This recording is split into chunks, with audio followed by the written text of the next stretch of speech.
it. There you go. There we go. There we go. So Dennis Sorry is to going to interrupt. walk. That's all right. Walk through kind of what next steps would be for us. We alluded to this at the board meeting. Kind of what is the next step, and really in the most simple terms, what do the next 60 days look like, and then what do the next 180 days look like, which gets us out to June, July timeframe, and what's the work that needs to be done as a board to get us there. So with that, I'm going to turn it over to Dennis. All right, well, thank you, Bob. Good evening, everyone. Hi, Dennis. Well, hello. How the heck are you? You know what? I'm doing all right. Good. I'm doing all right. You may understand, as I said to my lovely wife, there is no way I'm going to be late or missing for this meeting. So here we are. As if you remember from our previous work, there was some key objectives, and I hope that you can see this all. Does everybody see what's up on the screen? And so what I did is I organized it into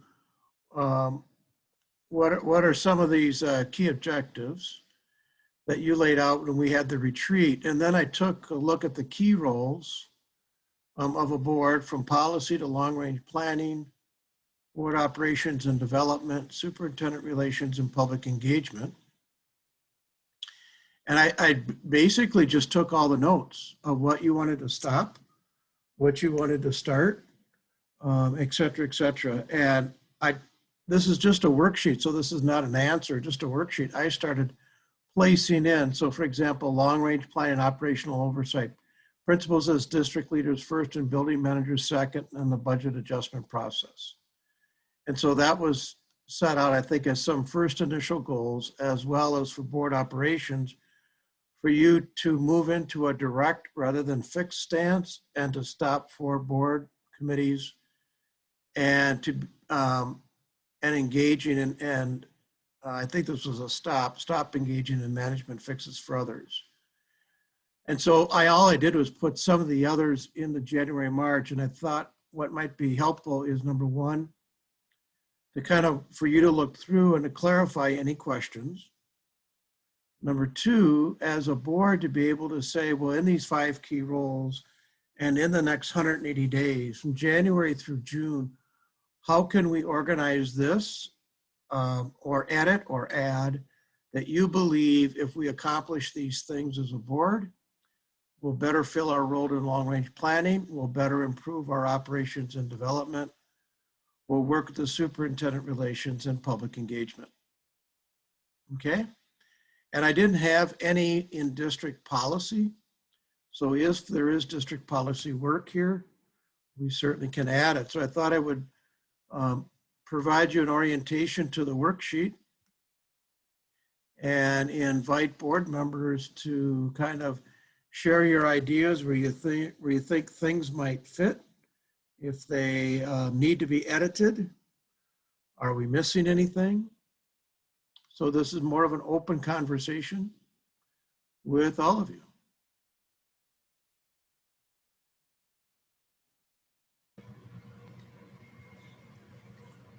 I'll jump in. I think in the October-December timeframe, we did accomplish the budget adjustment process. And I think in the October-December, maybe a little bit into January, we took care of, immediately we took care of the direct rather than fixed stance and response, and the engaging in management fixes for others. So those were immediate. And then the stop the 4 board committees, I think officially we probably stopped those in January, but I think as a practice, we stopped those earlier than that. So I'm just going to look for, like, I always say, if you say nothing, you either can't hear or you're moving along with it. But if you raise your hand or you say, wait a minute. So I'm going to highlight that you're proposing that, you know, some of these, in fact, we've been moving on. Right. And then I guess I will defer to Superintendent McDowell to talk about the first one, because I think that there was there was a conversation meeting had on that topic. So Yeah, that's correct. So principals as district leaders first, what we did do actually is that we brought Dennis in and spent time with Dennis with our team, and we worked through, you'll remember, the ELS book from our retreat. We worked through sections in that on the management side, as well as recapping some of the same conversations that Dennis had with you as a board with regard to what is this communication structure intended to look like between, in their case, our principals and our directors, and myself and the school board, and then the community at large. And so that led into kind of a mind shift conversation of, and that's what we're working on right now, of what does it mean for me to be running a building in the district, but I'm a district leader first, and how do I navigate that? And so I can say that I'm pleasantly surprised that our leaders are embracing that and really trying to figure that out, and what's that look like? So we've started that process. And so you've kind of like we're moving on it, still learning. And I would offer for board members that shift to district leaders first from building managers first is not subtle, and it takes time, and you work through it by learning. A question I would have for board members to think about, as you began to work through these things that have been highlighted in dark, how was your experience? What have you either reflected on or learned just going through some of these? The stopping of the committees. I think we're having a difficult time with the stopping of the committees, just because, I mean, for my time on the board, and at least, and I can't speak for whether all of these committees have been there the whole time, that Scott and Lisa have also been on the board, but it is difficult making this switch and then not being a part of that anymore. And so, for example, like tonight in our school board meeting, we talked about kind of the health insurance committee, I guess, had met, and we didn't have an update on that. And so figuring out how this works as we move forward, what are the updates that the board gets? Do we need to still sit in on the meetings so that we understand it? Do we not have board members there at all? And so I think the committees is one that we keep having questions on. And a lot of that comes from trying to really figure out what it means to govern versus, I guess, what we had been doing, which was kind of a mix of governing and managing. But I'm going to look at the screen. Is that fairly accurate for board members? I don't know that it was difficult in too many of the cases with committees, although it's right now it's just on paper and isn't implemented quite yet. The self-funded insurance, the question there, I think, and we'll work through it, is its relationship to finance, the finance role, because it's got a longer arc. And do we have the right people district-wide on that committee? We just got to work that through. I was going to comment that going through the budget adjustment process using a guiding change document, I felt was, while it was just a challenging set of decisions to make, I think the process was very engaging and well articulated, and it was values based, the decision making. So I feel like we using that as a first step with both Superintendent McDowell as the facilitator and going through it, I think that was successful, and it left me with a good feeling. Like, okay, we can take on these questions. We can take on questions about facilities and using that guiding change document process because we had such a positive first experience. And what I would offer for board members to think about is that a guiding change document is actually a very good process and product, by which a board, let's say for negotiations, self-funded insurance, can speak with one voice about the why, the what, the not how, and then step back and not have the committee. And then you would need the loop back. You need the monitoring report. You need the report back about how things went in either verbal or written form. But it really comes back to is that as these groups begin to work, is do they can you see that they're operating? Need to see how they're operating on that. So guiding change document is a nice governance tool without being in all the work. And I think that some of these might be what I would call, I'm getting the sense are stickier than the other. Maybe some of these were easy to not to be part of, and you were saying that some of these, like the insurance, is a little more sticky or a little more difficult, huh? Yeah, I think it's just process. And maybe at the end of the day, we can sort of figure out a communication strategy. And just, to me, it links back to roles and responsibilities, which is, if we look at this and it's like, what are our next steps? Because we're at the end of January. So if we want to hit January, March, April, June, what do we want to fill in here? I'd like to see us clarify our communications, both within the board, roles and responsibilities of people on the board, and then with the superintendent. Because what my experience has been, and I don't think this is related to coming out of our offsite, it's more related to being in a distance-only meeting setting, is in between work sessions and board sessions, it is silent within the board. It's just silent. Like we'll get a weekly update from Superintendent McDowell, and until this last time when he said, I'd like to talk to all of you, I sort of like read it as informational, and rarely replied. And I certainly didn't hear from anybody else on the board. And I understand that Kelsey's having weekly meetings with superintendent as the chair. It's silent on that. It's silent within, and that's just is probably part of being distance. And it's part of to me, wanting to just be clear about how do we want to communicate? What do we want our roles to be? Right. And what work do we want to be working on? Like, what should we be talking to community members about, right? And to me, we should be digging in and committing time to, like, committing meeting time to digging into that strategic planning, work plan, long range mode.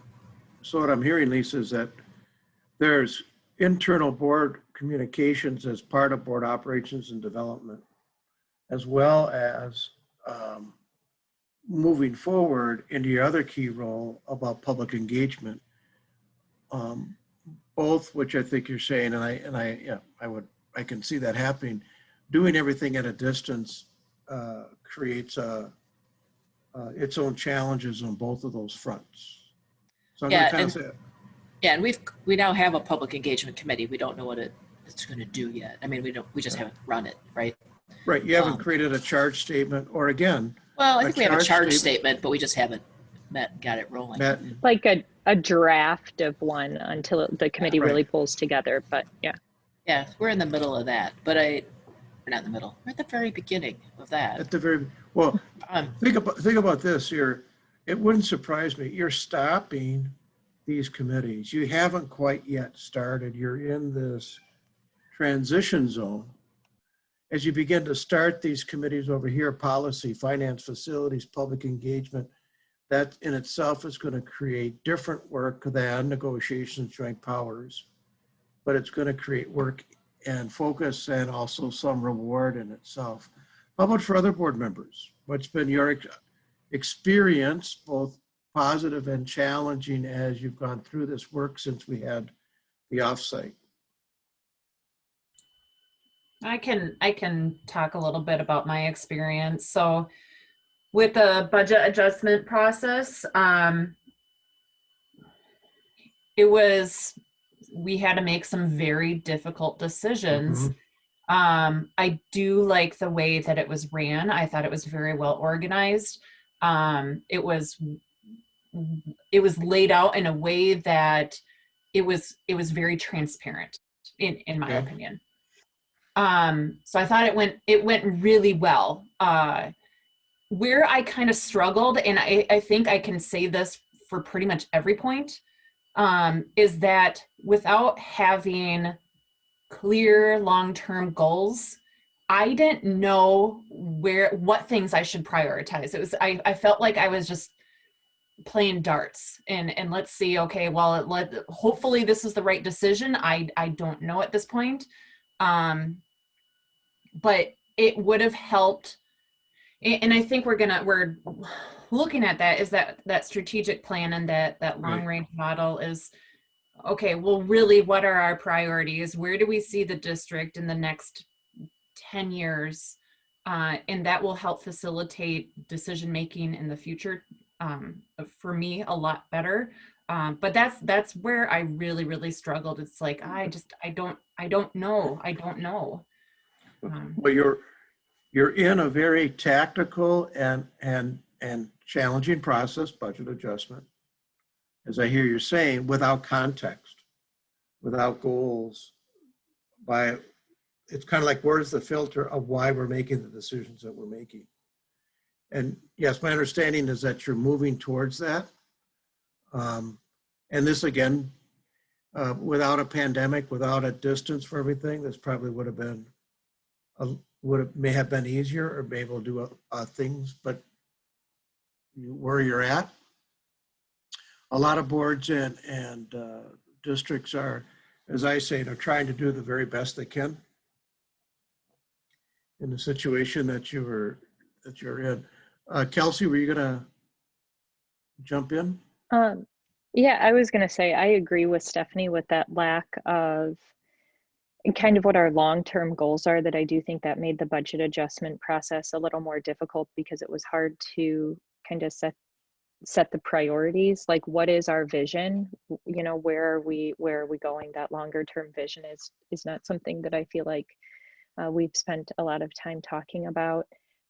I also agree with Lisa about communication being something that we can improve. And so, you know, if the board would find it helpful for me to send out, you know, weekly summaries of what Superintendent McDowell and I talk about, things like that to keep the board updated, I'm happy to do that.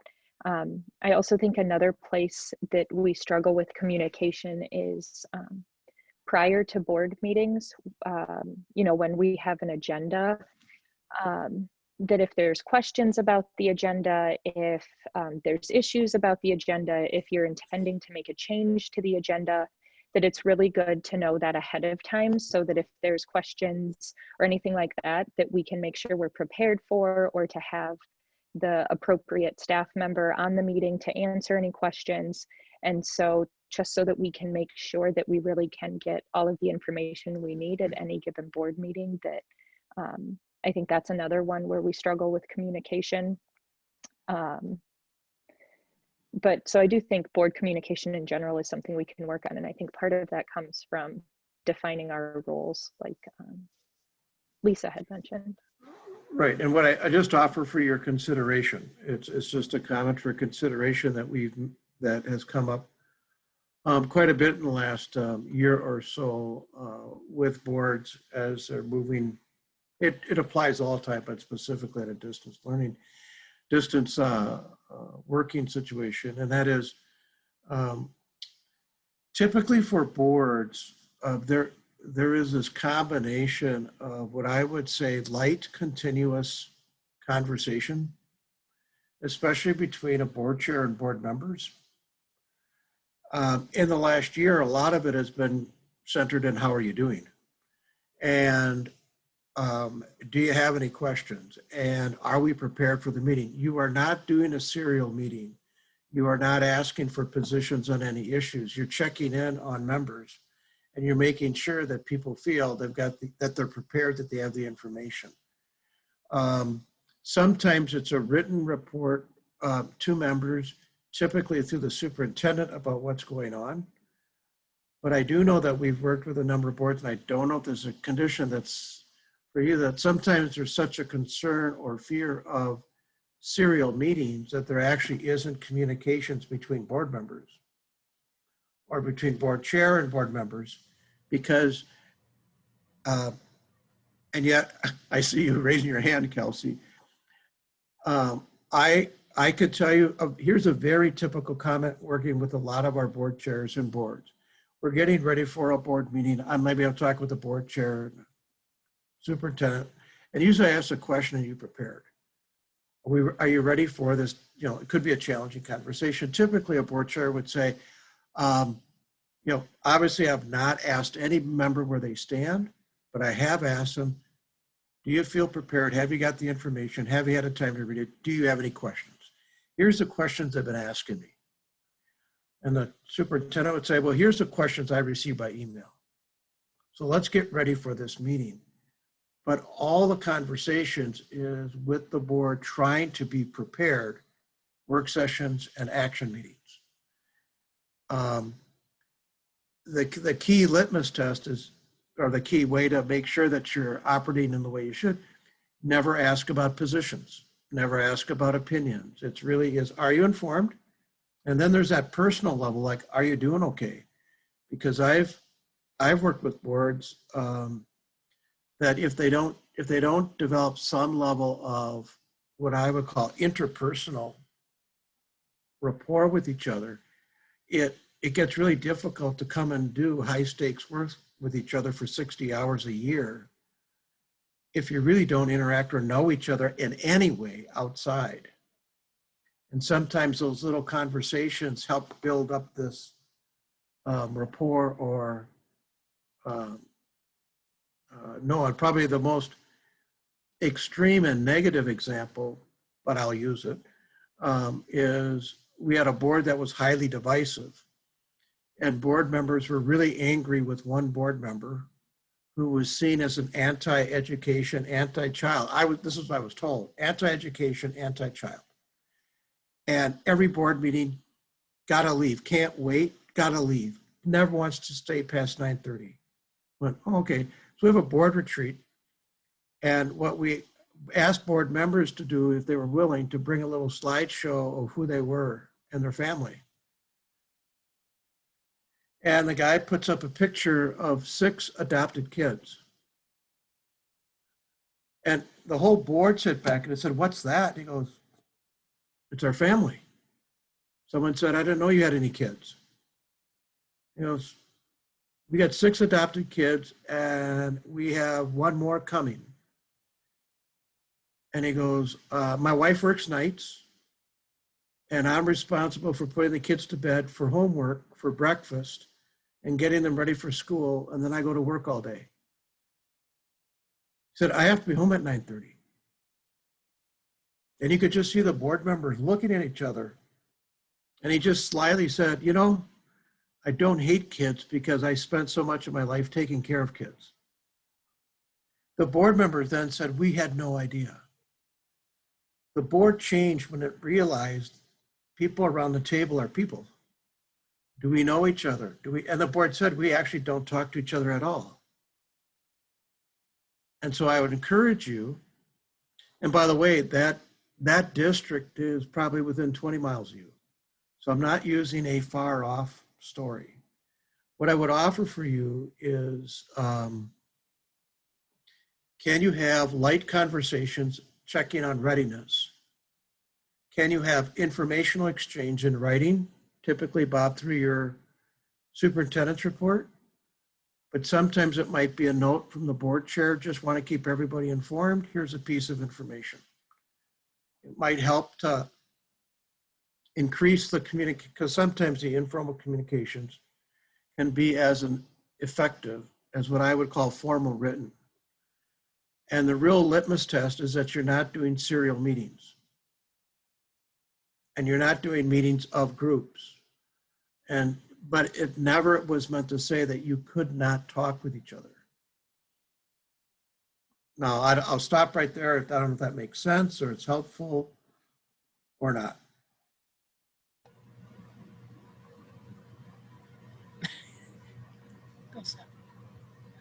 I just say that that is helpful because it's not I mean, I really, really like the weekly updates because, and I think I told Bob this when I talked to him, is it reminds me that I'll like of all of the cogs, of many of the cogs that are moving inside the district that are just unrelated to the superficial things that we see or that maybe our kids see, and the things that are about planning for next year and the building the administrator. So that's really good. And maybe I'm just missing that informal walk out to the parking lot with board members that walk into the parking lot, everybody's booting up their computers at the same time. So maybe it's that sadness and loss to me that feels like silence. And then I do have concerns where if I get, so like we got, we see our agenda in advance and some attachments, and I want to respect that the conversation should happen with the group. And that's always, it's not to sabotage anybody. It's to say, one, I usually need a couple days to think about something, but then if we want to do the work in the public setting, but I that maybe is something good for me to reflect on that. Right. If you're not asking positions, Yeah, you're not asking. it's just like, how are you doing? How are you doing? Do you feel comfortable with what you know? Well, Lisa also offers that what's also important is that if I'm a board member and I get a board packet that comes to me, a lot of times it's forwarding my questions and my concerns to the board chair and the superintendent ahead of time, because many times it might be information based.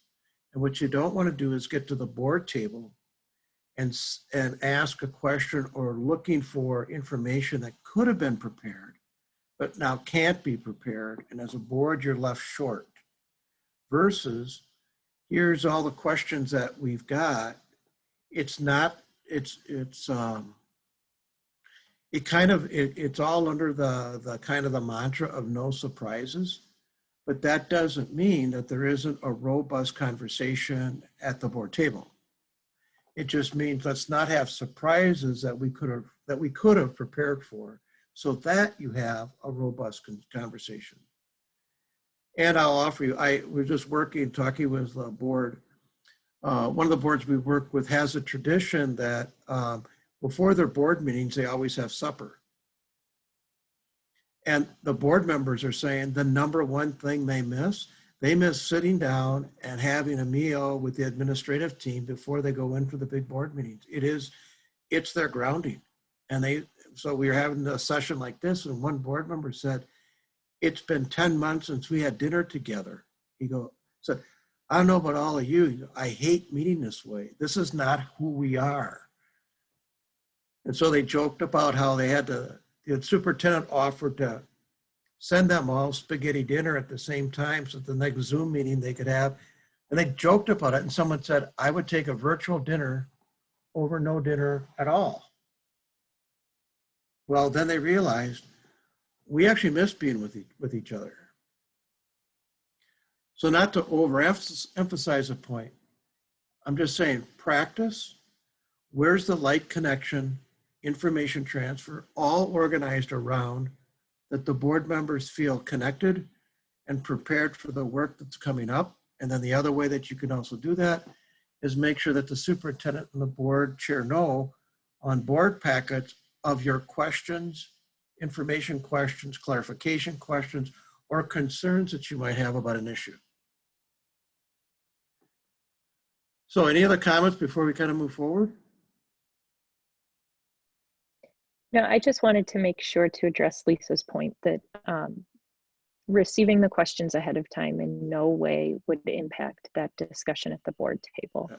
It really is, just to make sure that we can get all of the answers at that meeting to have the most robust discussion that we can have, rather than not being able to have it because we're waiting for information and needing to push something back. Right. Yeah. I could tell you that I facilitated a week ago an in-person. It was their first meeting since last March of a board, an in-person session. And I'll just say that the discussion was on not a light topic, not a hot topic. It was almost nuclear. It was high division on the board. And one of the things that we had asked was for people to be upfront with the board chair and the superintendent about how they felt and what was important to them coming into the meeting.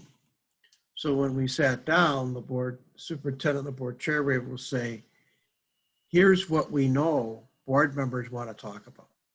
Here's what we know where the anger is, where the division is, and where the unity is. No one had any position. It was a work session. But when we sat down, they had a very robust conversation. But part of it was the superintendent was really well prepared, had well prepared the board for the conversation because there weren't any surprises. People said, this is my concern. These are my concerns. These are my issues.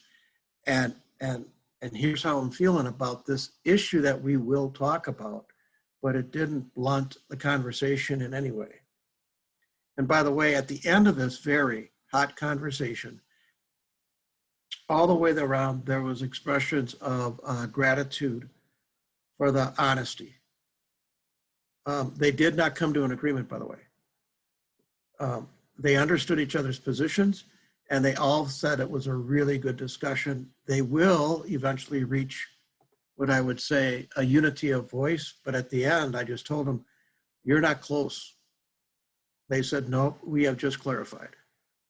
And I said, well, that's the first step. So as we look at the other items on here, any, what I would say, proposals or ideas about, for lack of a better term, looking at what's on here between, because I just put everything in the January to March, assuming that some of this we may want to spread out over the next 6 months.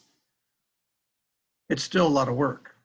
So as you look across these items that came, what do you think are either easier or more important to do in the January to March timeframe?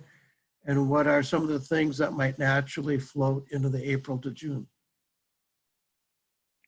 And I'll just have everybody turn on your mics and I'll try to keep up. Yeah.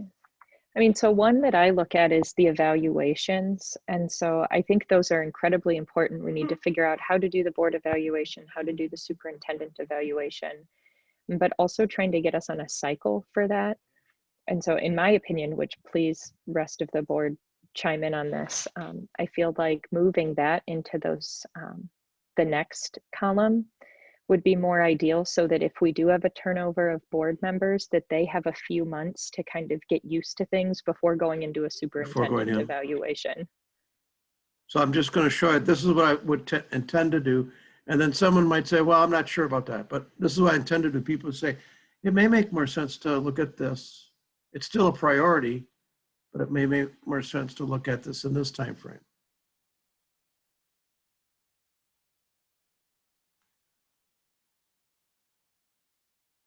So this is I more like wonder,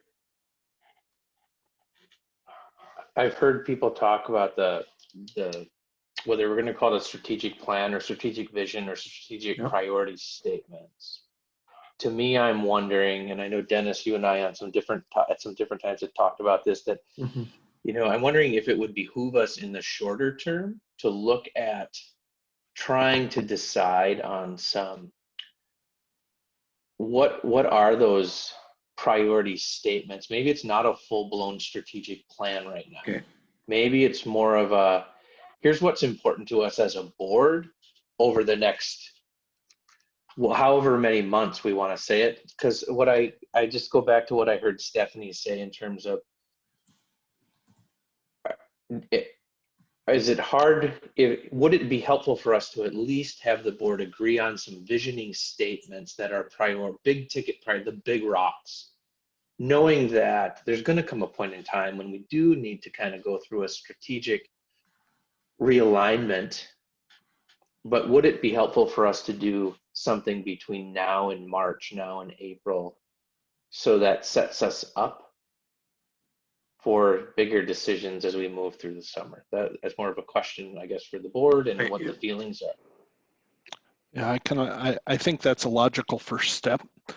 I do think that the item that you moved over to the right column there, the strategic planning, the long-term the long range model, et cetera. I think having those in place before we get into this next round of teacher negotiations, to me, feels pretty important. Pretty important. I think it'd be a And Are little you bit saying, tricky to Scott, get. the stuff that got moved? Because Yeah, the stuff that got moved, if we're, I mean, teacher negotiations should kick off before the end of the school year. It Okay, should start in March or April, Yeah, right? yeah. The last time we Oh. met the beginning of March, and this is our year. So if we kick that out to the April if Like- that's a heavy lift. So if we kick that out to the April to June, time frame, second quarter. so I would maybe offer this with that is that for teacher negotiations, I would suggest that yes, we do need to understand what priorities are. Mhm. But I would say more importantly to the negotiations part of it would be the understanding through the finance committee of our assumptions work, Mhm. which we will have as we kick off this finance group, because that's what Jen Reichel or Jen Subert's working on right now. I think that's probably what we need. And I'm fine, I can be convinced otherwise maybe, but that's what we need to have in place, which is in place. But I do agree that in the short term, I think back to what I was saying before, that I think we got to get some grounding in at least what's everybody agree on are the important big rocks. Yeah, I agree. And I also agree with your statement on the negotiations, that the financial piece of it, and I like how Dennis has it worded there, the guiding change on negotiations, because that's really what we're doing. We are changing our model from what we have historically done with negotiations. So number one, I think it's going to be challenging from that aspect. And I've already espoused that I think it's going to be challenging from just a economic standpoint of where the state of Minnesota is. I've seen the plans put forth.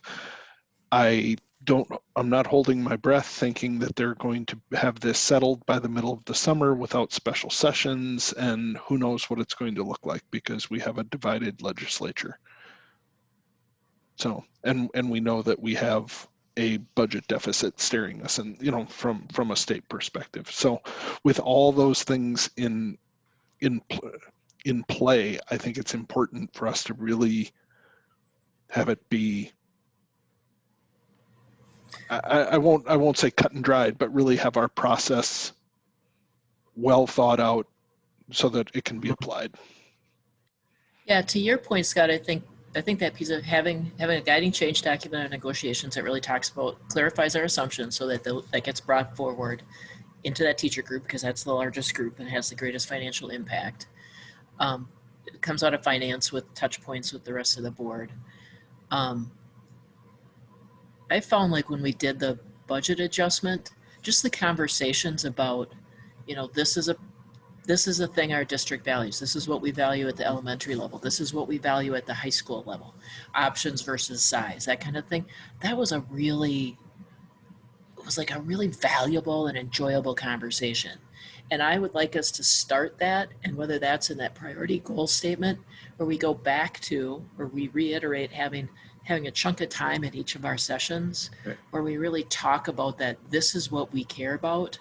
Maybe and then with a goal, I would ideally, this is my mind, that by the time we do our next budget adjustment, so I guess that's December of next year, maybe beginning of next school year, that we have a strategic planning document. We have a mission Right. statement by that time, but from now to then, we start making these priority statements, and we start saying, this is what it looks like when you participate in a Hastings education.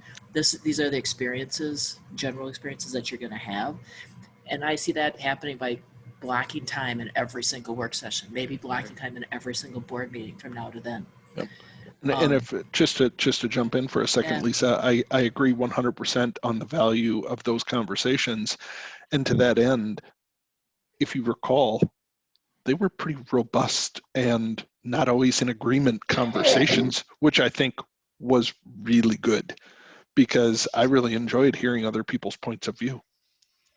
I agree. And maybe part of my sadness right now is that we got out a budget adjustment, which was sad, but that we're not having that, because of timing of meetings and stuff, we haven't had that again. I'd like to restart that level of engagement on a place so that we're ready for next year. I agree with Kelsey that putting evaluations, towards the end of the school year and maybe having a goal of having a board handbook by that end of the summer also, because then we're going to go into an election season and then we're going to have to onboard and board, bring on new people in January. So I think those can get pushed out a little bit. Go ahead. I have some. You're raising your hand. You want to unmute?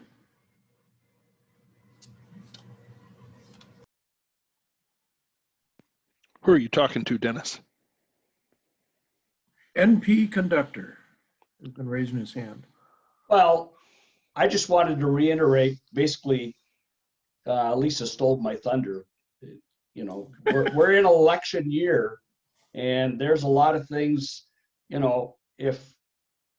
when I decided to run, if I wouldn't have known some board members that were on and had some understanding of how the board works or doesn't work, I think it's really important that we need a handbook. We need some protocol and practices for new members. I know that apparently in the past there was the idea that there would be a mentor for each new board member, and I don't know, somewhere along the way that must have fell apart.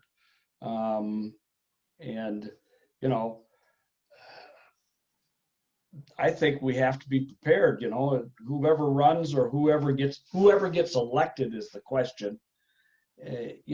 Those folks need to be able to hit the ground running, especially, in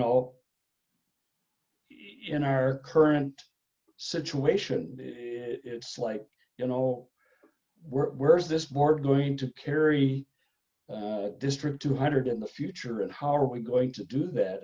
And we need to have people knowledgeable at the get-go to input and to make decisions. And without those couple of things right there added to, our picture here and things that we really need to get done. Yes, I fully understand that the point about, the big picture goal process and all that other, but we have to look at the directors, the potential people that could be the driving force moving forward. But that also ties into long range goal and how we deal with things. But basically, that was what I wanted to mention there. So what I'm hearing that you're saying, your input, they're important. They're probably important sooner rather than later. Right. And they have influence on some of these statements that were also being talked about. There's a linkage here between these. Right. Because we want people that whoever's on the board, to be qualified and knowledgeable, and they're going to have to be spun up to speed right away. We just don't have the option of building up knowledge and that process in the type of world we live in today. Okay. Are there other items for board members that you'd like to discuss or look at syncing over time?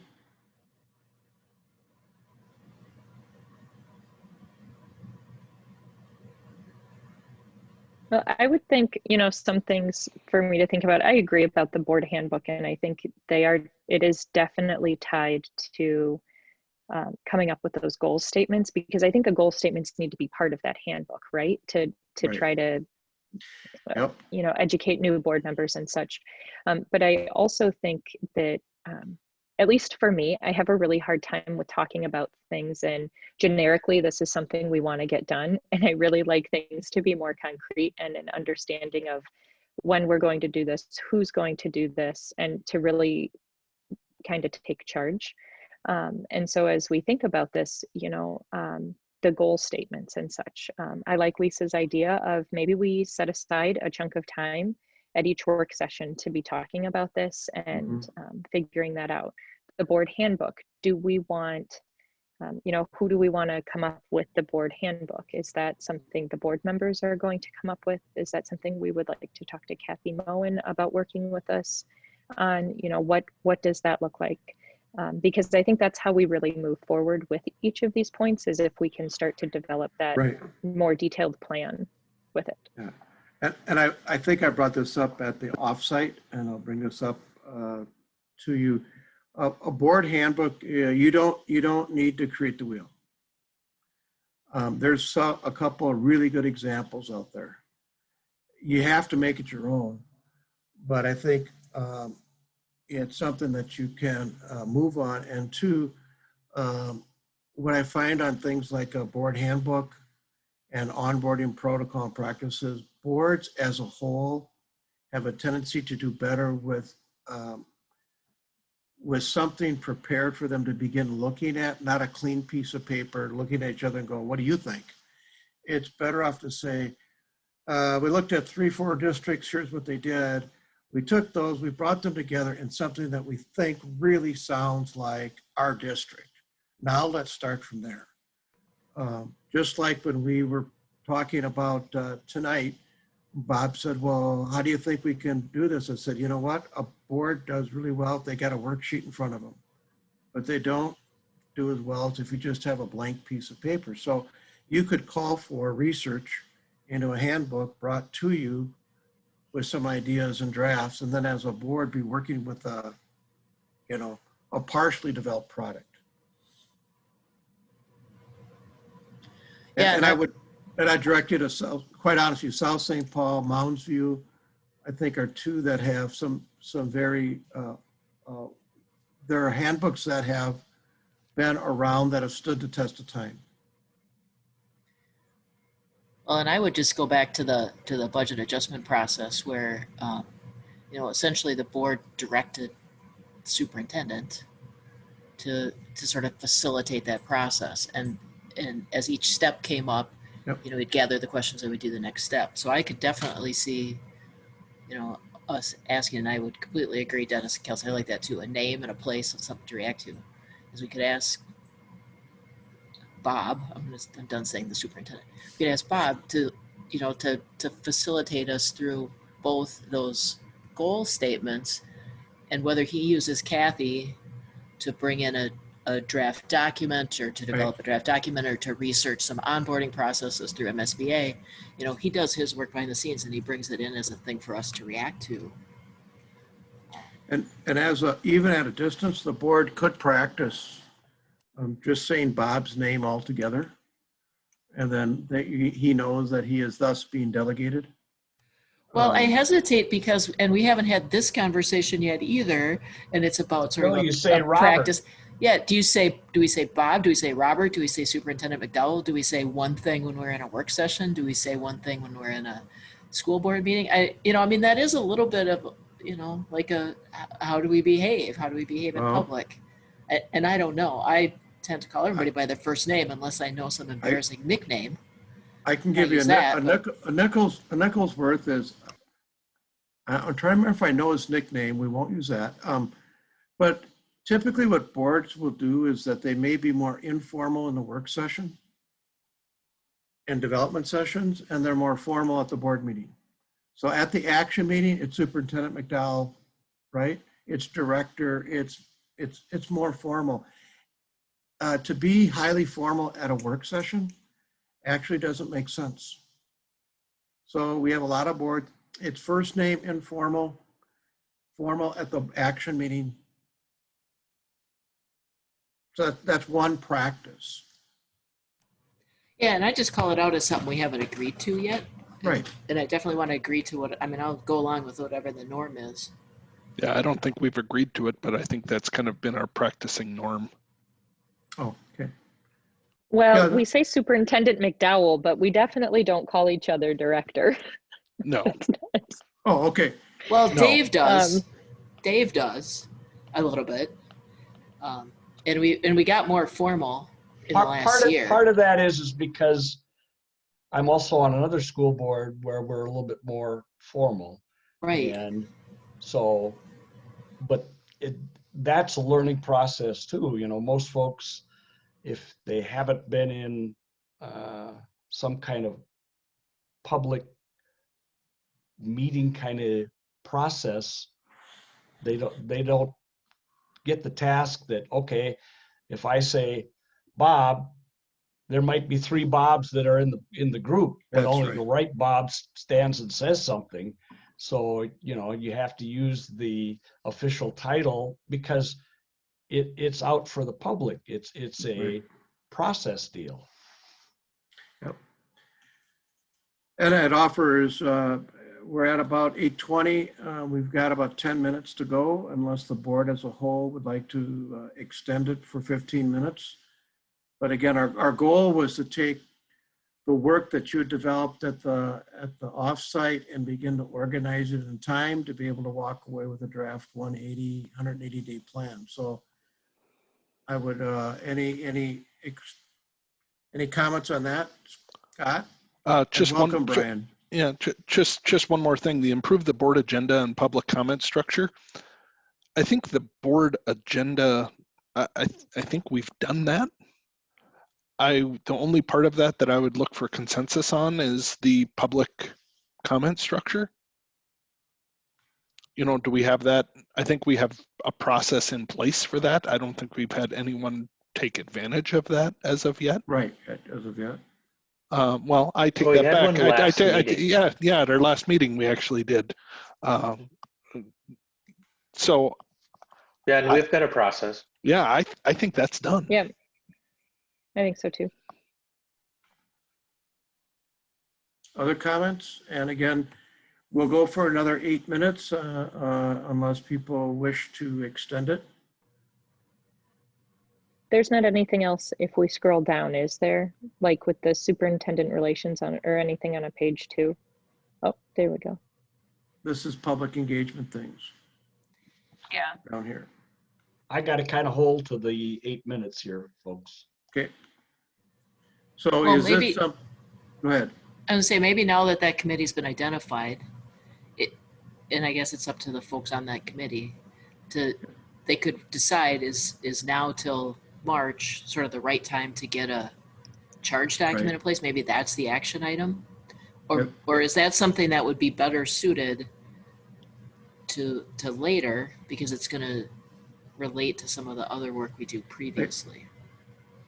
I would think. And maybe you can decide that after you I would think meet. I think you could just charge that committee to provide you as a board some input about this and other things that they think need to be done in the next 180 days. That would be a good start, I would think, huh? Yeah, and just So as one a thing summary there. Oh, go ahead, Bob. That's fine. Well, what I was going to say is what we can do rather than having to feel rushed in 6 minutes Right. then here's what I'm wondering, back to the conversation about the weekly meeting stuff and things like that. One way we could handle this document, now that we have an idea of what the charge is of, we got to get this 180-day plan figured out. Right. Maybe this is something where Kelsey and I can make some suggestions on this and then send it out to everybody on the board for some feedback about, does it make sense? How do we want to do this? So that within the next week, for people that want to think more about it, they can, but then we could plan to have like a week from this Friday, try to have this 180-day bullet point thing agreed upon between us or between you. Okay. So Well, maybe to make sure we don't end up in a serial meeting, I do like that is we could do some of that reaction to this document and then cover a little bit of it at the work session in February. Use some of our time there to just go from the draft that we might see Right. to an agreement. So I'm going to ask a question. I think it would be Superintendent McDowell. Is that the correct term? Do you use, have you used Google Docs with the board as a whole on some development entity items? We use Google Docs. We haven't really used it as a board development type piece yet, but everybody's So- got Google Docs. I'll just offer you, I think this actually might be, if you haven't done it, might be a simple test application where you put this up on Google Docs, maybe you and Chair Waits goes through and does some initial editing. And then you just say to board members, please take time in the next week to go on Google Docs and edit as you wish. And then as they edit, everybody can see what's moving around. It's not a serial meeting.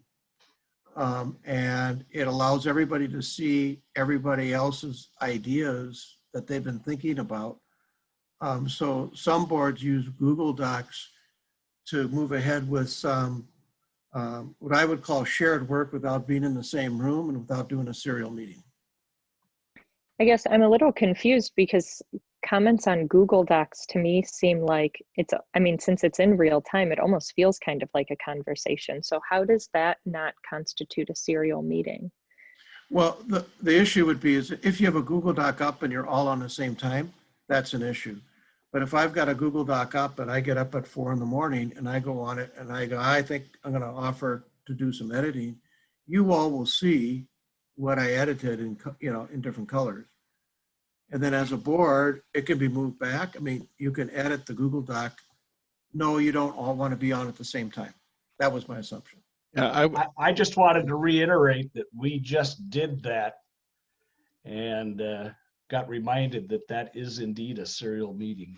yeah, I think We did. I think the crossover is if you're commenting. If we were all in here just moving things around, I don't know that that would be a comment. Or if we were saying, hey, here's when I can meet. I don't think that's a comment. But if I come in here and I put in a comment about improving the board member deep learning on governance, and I put my opinion out there, and then someone else puts their opinion out there, I think that would be problematic. Okay, okay, without getting into details, adding those comments does create a serial meeting. Taking district long-range planning model and moving it from here to here is not. But maybe that's not going to work for you. I just thought I'd bring it up as an option. I think Bob's proposal is that in the face of time to allow the movement from this conversation to do a next level editing and then bring it out to all of you in some way so that you can have some more feedback and reflection on this and then maybe finalize this in short order. Can I make a suggestion? What we ended up doing in the other location was that we Google Docs and returned only the information, went back to the administrative assistant, and then it was reissued out again with the changes and let people review it. There's a lot of interchange there, but Right. it kept us from having the same 2, 3, 5 people or even 8 at one time on at the same time. Okay. Does that make sense? So we can figure out a system that will work. Right. So what I'll do is I will take this and Bob, I'll just email this document as it is to you, and then you can take and move with it. Sure. Sounds good. So we typically like to maybe end, since that's one of your key next steps, is as simple as we did at the other session, which is when you think about our conversation over the last hour, what for key messages, what's been of learning or value to you as a board for the past hour and your discussions? Any points of value or learning?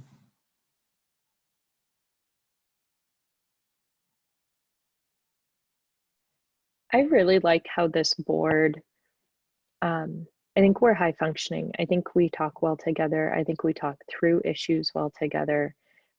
And we actively listen and try to understand and ask questions and really try to make it a conversation rather than talking at each other when maybe we disagree on things. And I think that that's something we do really well.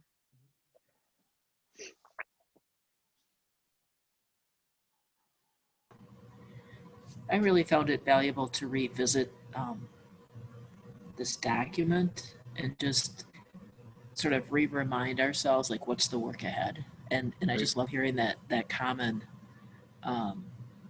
value around value statements and visioning and then sort of digging into the work and being willing to do the work. That's just such a energizing. That was really an energizing part of the power. Okay. So you work well together. It's an energizing exercise. You added things that are moving you beyond offsite. Scott, I think you had your hand up. Oh, I was just going to say the project manager in me feels like we're reaching into the backlog of work to be done and just grabbing the next, prioritizing and grabbing the next chunk that needs to be done. So that is very comforting to me. So I like that. And it's important work. So it's good stuff. Go ahead and then we'll close. Dennis, I'd just like to say thanks. I think this has been a good process and I really appreciate you helping us work through this. It's a learning experience for all of us. No matter if you've been on 12 years or 1 year, there's things that come about that you really need to have consensus on and team building. And I think this has been a very well thought out process and we're working through it. And I hope that we could continue to work forward and move in the right direction. And thank you. And I would just offer for all of you, congratulations on your persistence, because I've done many a retreat with boards who have at a retreat or offsite have made many fine plan and then within 60 days lost all interest in actually working the plan. And so coming back and saying, how are we going to do this? And as we started, we were saying, well, wait a minute, we did this, we did this, we did this, we did this. I compliment you on the persistence to stay at it. And my hope is that the rewards of doing good governance is what kind of energizes you to keep saying, well, let's get to the next step. So I'll turn it back over to the chair. And I will email this to you, Bob, in just a minute or two. All right, thank you so much. So, I mean, that was our big topic for tonight. So is there anything else that, board members want to address while we're in the work session? Just a quick reminder that MSBA is having their classes online for the chair, vice chair, treasurer, and clerk.